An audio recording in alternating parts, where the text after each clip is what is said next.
Well, as always on a Sunday, we'll be having our story behind the hymn in just a moment. Every Sunday, we find out the background to some of the most famous faith songs that you'll remember. And right now, as always, it's David O'Connell. This time this week with a tale of Benedictus.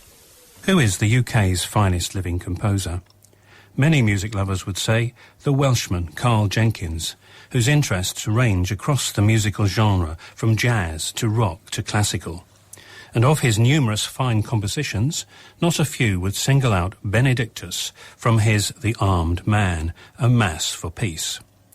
The Mass was premiered at the Royal Albert Hall in April 2000 with Julian Lloyd Webber as the cello soloist, and it's been performed many hundreds of times since then. Jenkins dedicated it to the many thousands of victims of the Kosovo War. As the title of the music suggests, it's essentially anti-war, and is based on the Catholic Mass, combined with other sources, especially the 15th century French folk song L'Homme Armé. It plumbs the depths of human cruelty and suffering and responds to them.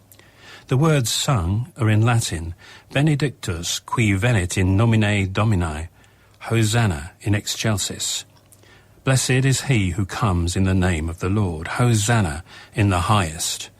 They are from the Bible and refer us back to Christ dying to provide us with a way to be forgiven our shameful acts and to engage with our suffering.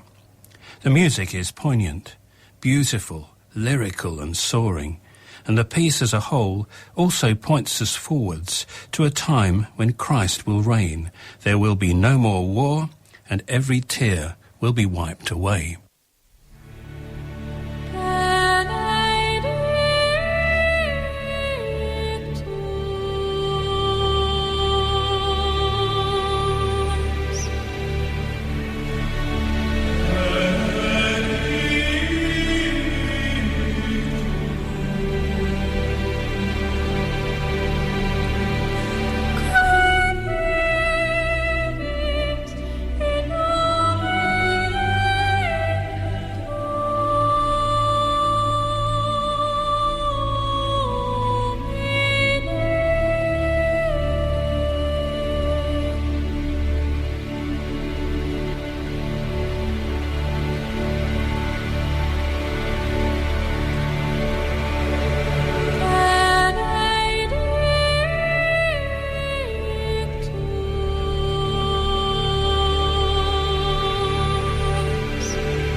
BBC Radio Berkshire, you know, I think that's one of the most beautiful songs that we play on a Sunday morning. Hayley Westenra there with Benedictus.